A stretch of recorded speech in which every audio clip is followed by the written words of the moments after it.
Hello everyone. Previous video में हमने Fourier series और फूरियर एनालिसिस को पढ़ना स्टार्ट किया था। फूरियर सीरीज़ को समझने के बाद हमने कांस्टेंट ए नॉट की वैल्यू को कैलकुलेट कर लिया था। जो सीरीज़ हमने लिखी थी वो मैं एक बार आपको फिर से रिकॉल करा दूँ। इसके अंदर वैसे तो बहुत सारे कांस्टेंट्स होते हैं, लेकिन मेन हम 3 कांस्टेंट्स को मानते हैं, ए नॉट, ए एन और बी एन। इनको हम 2 ही कांस्टेंट कंसीडर करते हैं, क्योंकि एक बार अगर मुझे ए एन और बी एन की वैल्यू पता चल गई तो एन की अलग अलग वैल्यूज़ रख कर मैं सारे ही कांस्टेंट्स की वैल्यूज़ को फाइंड कर सकती हूँ। तो प्रीवियस वीडियो में हमने कांस्टेंट ए नॉट की वैल्यू को फाइंड कर लिया था, जो कि कुछ ये आई थी। ये हमने वैल्यू फाइंड कर ली थी कांस्टेंट ए नॉट की। आज के वीडियो में हम फाइंड करेंगे value of constant A N. ठीक है, तो ए एन कांस्टेंट की वैल्यू को फाइंड करने के लिए हमें क्या करना होगा, ये इसका प्रोसीजर ये है कि मल्टीप्लाई द इक्वेशन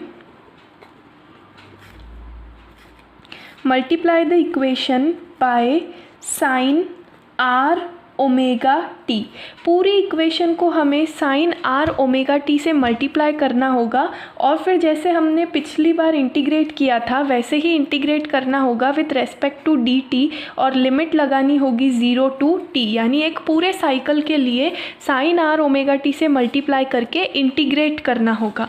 तो हमारी जो इक्वेशन है उसमें अगर मैं मल्टीप्लाई करूँ तो लेफ़्ट हैंड साइड मुझे मिलेगा 0 to t Y sine are omega T D T. ये हो गया हमारा लेफ़्ट हैंड साइड, y के साथ हमने ये चीज़ मल्टीप्लाई कर दी। इसी तरह से राइट हैंड साइड में ए नॉट तो हमारा कांस्टेंट है, इसे मैं बाहर ले लेती हूँ और पीछे बचेगा sine are omega T D T. ठीक है, इसी तरह से A1 कांस्टेंट है हमारा, ये हो जाएगा 0 to t। यहाँ पर एक साइन ओमेगा टी ऑलरेडी है और दूसरा हम मल्टीप्लाई कर रहे हैं sine are omega T D T. ठीक है, इसी तरह से A2, A3, A4 चलता जाएगा अप टू AN भी कांस्टेंट है। यहाँ पर हमारे पास ऑलरेडी होगा साइन n ओमेगा टी इस इक्वेशन के अकॉर्डिंग, लेकिन हम इसके साथ और मल्टीप्लाई क्या कर रहे हैं, sine are omega T D T. तो ये हो गई A वाली सारी ही टर्म्स। इसी तरह से नेक्स्ट टर्म आएगी B1 इंटीग्रेशन। एक हमारे पास already cos omega t present है, उसके साथ हमें मल्टीप्लाई करना है साइन आर ओमेगा टी और डी टी के रेस्पेक्ट में इंटीग्रेट। इसी तरह से जो हमारी लास्ट टर्म होगी उसको मैं नीचे लिख देती हूँ। बी एन हमारा कांस्टेंट है, ठीक है, ऑलरेडी हमारे पास प्रेजेंट होगा कॉस एन ओमेगा टी और हमें मल्टीप्लाई करना है sine are omega T D T के साथ। तो ये हमने अपनी स्टेप को मल्टीप्लाई करके लिख दिया।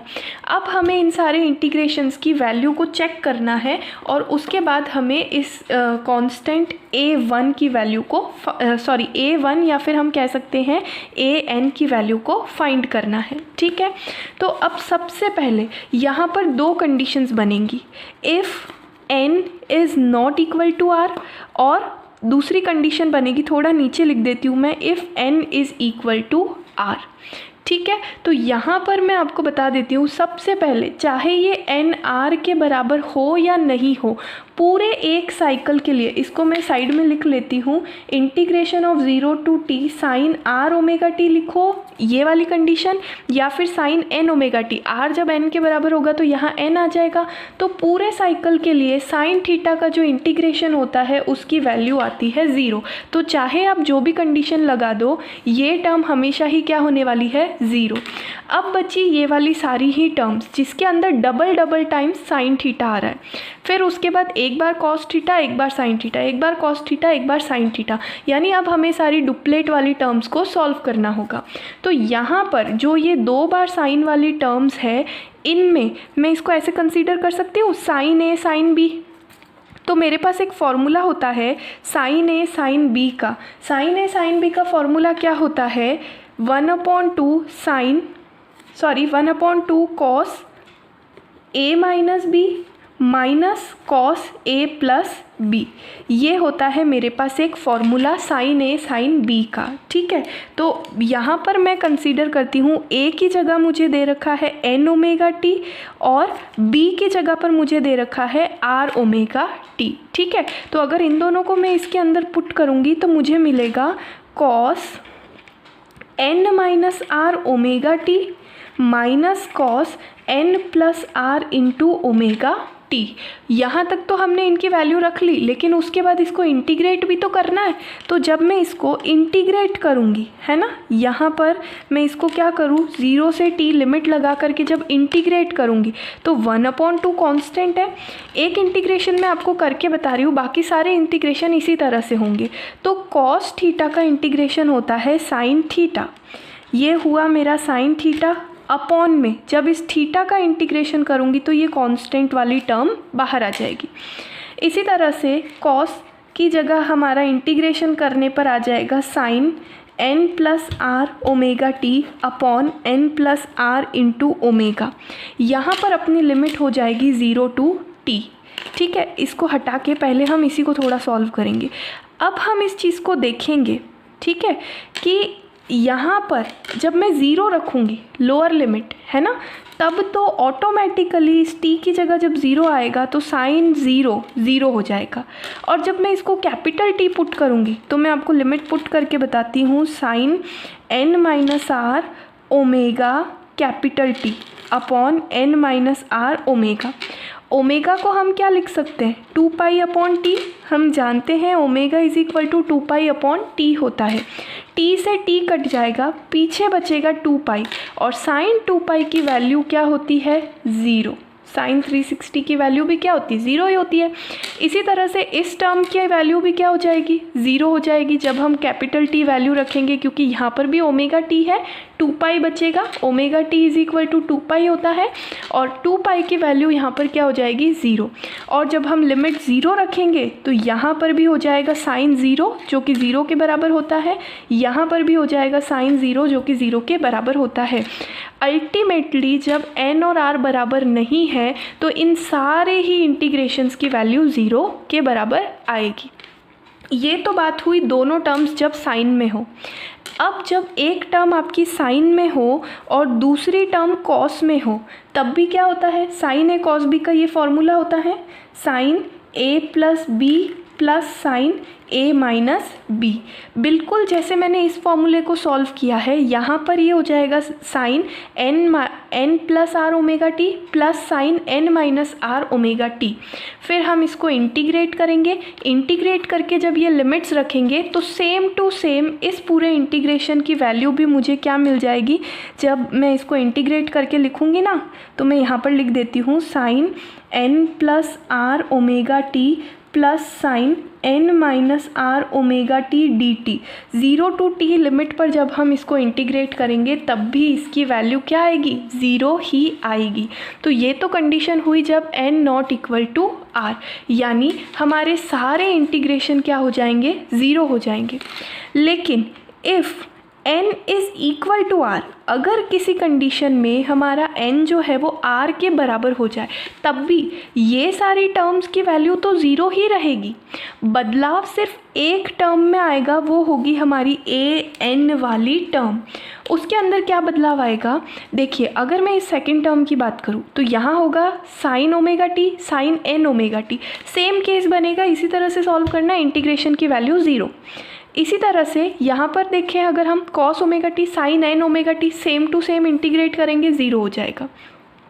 Cos n omega t, r की जगह n रखना है, साइन n ओमेगा टी, तब भी यहाँ पर हम साइन ए कॉस बी का फॉर्मूला लगा के इंटीग्रेट करेंगे तो रिजल्ट क्या आएगा, 0। फ़र्क सिर्फ और सिर्फ एक टर्म के अंदर पड़ेगा, वो होगा इस टर्म के अंदर। यहाँ क्या होगा, साइन n ओमेगा टी मुझे ऑलरेडी गिवन है, यहाँ पर दिया है sine r omega t, r को मुझे n के बराबर करना है, तो मेरी ये टर्म क्या बन जाएगी, मेरी ये टर्म बन जाएगी साइन n ओमेगा टी फिर से sine n omega T D t, यानी ये टर्म मेरी बन जाएगी sine square n omega T D T. और जब एक पूरे साइकिल के लिए स्क्वायर वाली टर्म को हम इंटीग्रेट करेंगे, जो ये साइन स्क्वायर थीटा है ना, इसका एक फॉर्मूला होता है cos 2 थीटा वाला, cos 2 theta is equal to 1 minus 2 sine square theta by sine square theta, है ना। तो ऐसा करके जब यहाँ से हम साइन स्क्वायर थीटा की वैल्यू निकालते हैं तो ये हमें मिलता है 2 sine square theta 1 minus cos 2 theta, और ये 2 इसके अपॉन में चला जाएगा। ये वैल्यू यहाँ रख के जब हम पूरे इंटीग्रेशन को सॉल्व करके इसकी लिमिट अप्लाई करेंगे तो इसकी वैल्यू हमें मिलती है t/2। ये इंटीग्रेशन आपने पहले भी 1-2 बार सॉल्व किया होगा एंड आई होप आप सब मैथ्स के स्टूडेंट हैं तो इतना इंटीग्रेशन सभी को आता होगा। तो यहाँ पर साइन स्क्वायर थीटा की जो वैल्यू होती है एक पूरे साइकिल के लिए, अगर हम बोले कि इसकी एवरेज वैल्यू भी इसको हम कह सकते हैं, तो ये वैल्यू हमेशा किसके बराबर आती है, t/2 के बराबर आती है। तो पहले ही मैंने आपको एक कंडीशन बताई थी कि ये जो फर्स्ट टर्म है ये तो सारे ही केसेस में ज़ीरो रहेगी, और बची हुई जो सारी टर्म्स है उनमें चाहे आप r लिखो या n लिखो कोई फ़र्क नहीं पड़ रहा है, क्योंकि सबके अंदर ये केस चल सकता है ना। यहाँ पर r की जगह आप n रख के भी करोगे तब भी आपको वही रिज़ल्ट मिलने वाले हैं, लेकिन फ़र्क सिर्फ इस an वाली टर्म में पड़ रहा है। ये वैल्यू n और r जब बराबर हो जाएगी तो ये साइन स्क्वायर थीटा बन जाएगा और इसकी वैल्यू होती है t/2। तो इससे हमें ये पता चलता है कि दोनों ही कंडीशन को एनालाइज करने के बाद सारी एक टर्म की वैल्यू हमारी t/2 आती है। तो अगर हम अपनी इस इक्वेशन में, ये जो मेरी इक्वेशन है, दिस इक्वेशन, इसको मैं मान लेती हूँ इक्वेशन नंबर 1, ठीक है। अब हम इस इक्वेशन नंबर 1 में अगर वैल्यू अप्लाई करें फ्रॉम इक्वेशन नंबर 1 तो उससे हमें क्या मिलेगा, लेफ़्ट हैंड साइड तो हमने सॉल्व ही नहीं की है तो वो एज इट इज़ रहेगी, लेकिन अभी हमने कंडीशन क्या लगा दी, n=r, तो यहाँ r की जगह क्या आ जाएगा, n। तो मुझे मिलेगा 0 to t y sin n omega t dt is equal to, ये a0 वाली टर्म सारी ही कंडीशंस में ज़ीरो है, a1 वाली टर्म भी ज़ीरो हो गई, a2 a3 a4 सारी ही टर्म्स क्या हो गई हमारी, ज़ीरो हो गई, सिर्फ ये टर्म बची। और इस टर्म की वैल्यू क्या आई है हमारी, an इंटू t/2। इसी तरह से ये कॉस और साइन वाली कॉस a साइन b, यहाँ पर अगर n भी होता तो भी कोई फ़र्क नहीं पड़ता, cos a sine b, cos a sine b, यहाँ पर हो जाता cos 2 omega t sine n omega t, cos 3 omega t sine n omega t, cos n omega t sine n omega t, still cos a sine b, sine a cos b, वही चीज़ चल रही है। तो ये सारी ही terms की value भी क्या हो गई, ज़ीरो। तो अल्टीमेटली मेरे पास सिर्फ ये चीज़ बची। अब यहाँ से अगर मुझे an की वैल्यू को फाइंड करना हो तो it will become an is equal to 2/t 0 to t y sine n omega t dt। बस यही हमारी कांस्टेंट an की वैल्यू होती है। अब एक वैल्यू जब हमें मिल गई ना तो हम इससे a1 a2 a3 a4 से लेकर के an तक के सारे कांस्टेंट्स को फाइंड कर सकते हैं। जैसे यहाँ मैं n=1 रखूँ तो ये सब तो सही रहेगा, सिर्फ यहाँ 1 n की जगह पर क्या आ जाएगा, साइन 1 ओमेगा t। फिर उसको आप इंटीग्रेट कर दें अपनी सिचुएशन के अकॉर्डिंग, वैल्यू आ जाएगी। इसी तरह से n=2 पर a2 की वैल्यू फाइंड कर सकते हैं, a3 की वैल्यू फाइंड कर सकते हैं। तो ये एक हमारी जनरल टर्म हो गई वैल्यू ऑफ an। इसको यूज़ करके हम a वाले जितने भी कांस्टेंट हैं उन सभी की वैल्यू को फाइंड कर सकते हैं। इसी तरह से नेक्स्ट वीडियो में हम bn की वैल्यू को फाइंड करेंगे। बिल्कुल इसी तरह से हमें सेम प्रोसेस को रिपीट करते हुए सिर्फ साइन की जगह कॉस से मल्टीप्लाई करके bn की वैल्यू को फाइंड करना है। ठीक है, आज के वीडियो के लिए इतना ही। I hope you understand.